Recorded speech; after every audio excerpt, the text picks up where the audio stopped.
Hello, আসসালামু আলাইকুম। কী অবস্থা সবার, কেমন আছেন? আশা করি সবাই ভালো আছেন।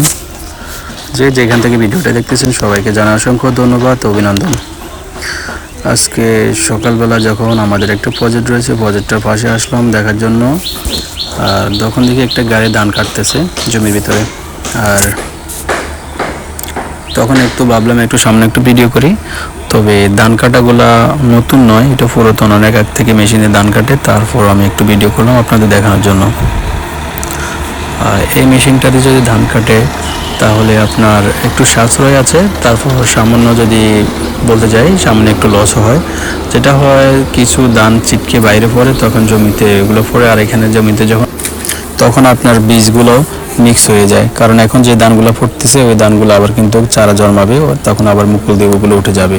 তার যেগুলো আপনি নতুন করে লাগাবেন ওগুলো আপনার মিক্স হয়ে যাচ্ছে, তখন এই কারণে একটু সমস্যা হতে পারে। আর এত বড় সমস্যাও না, তো লসও না, ধানগুলো মিক্সিং হয়ে যায়। কারণ মিক্সিং হওয়ার কারণ একটাই, যে মেশিনগুলো যখন ধান মাড়াই করে বা কাটে তখন ধানগুলো ছিটকে মাটিতে পড়ে। আর মাটি যেগুলো পড়ে যায় এগুলো তো তোলা সম্ভব না, সেই কারণে একটু মনে করেন একটু ক্ষতিগ্রস্ত। যাই হোক, তারপরে তো ক্ষতিগ্রস্ত থেকে লাভের সংখ্যাটা একটু বেশি হয়। কারণ এক কানি জমিন ধান কাটতে আপনার নেই 4,000 টাকা। আর আপনি যখন এক কানি জমিন ধান কাটিয়ে নিয়ে মাড়াই করবেন মানুষ দিয়ে, তখন আপনার খরচ হবে মনে করেন 10 থেকে 15,000 টাকা। কীভাবে? একজন মানুষের বেতন হয় আপনার 700-800 টাকা, বা ধানের সিজনও তখন হয়ে যায় 1,000 টাকা, 900 টাকা। 1,000 টাকা নিচে উপরে হয় না, বা 900 টাকা পর্যন্ত থাকে। তারপরে মানুষটার খাওয়া দাওয়া সব কিছু মিলিয়ে 1200-1300 টাকা পড়ে।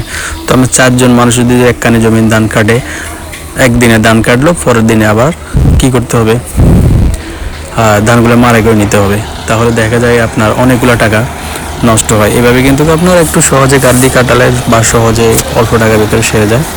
তো ধানগুলো অনেক সুন্দরভাবে কাটে। চলেন একটু দেখি ধান কাটার দৃশ্যগুলো একটু কেমন হয়।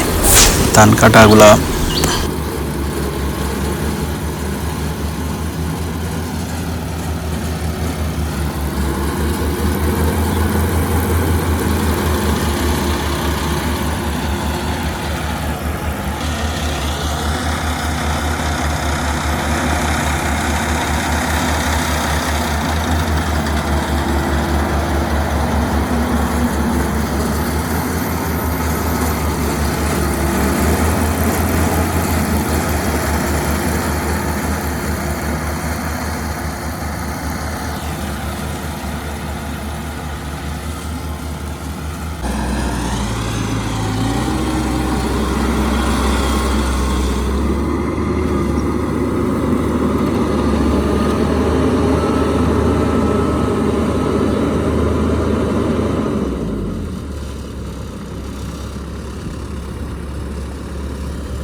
মেশিন থেকে ধানগুলা বাইর করার সময় তারা যদি একটু বুদ্ধি করে দুটো বস্তা নিয়ে ধরতো না মেশিনের সামনে, তাহলে ধানগুলা শর্টকাট বস্তা ভরা যেত। কিন্তু এখন এগুলো নিচে ঢালতেছে, ঢালার পরে আবার বস্তা ভরবে, তাহলে আর 2জন মানুষের খাটনি হয়ে যাবে বাড়তি। তো এটা হয়তো তারা বুঝে না বোঝার কারণে হয়তো এইটুকুটুকি। সবাই ভালো থাকেন, সুস্থ থাকেন, আল্লাহ হাফেজ। এ পর্যন্ত আজকের ভিডিও। আবার নতুন কোনো ভিডিও নিয়ে ইনশাল্লাহ আপনাদের সামনে হাজির হব। তো আজকের ভিডিও পর্যন্তই। খুদা হাফেজ।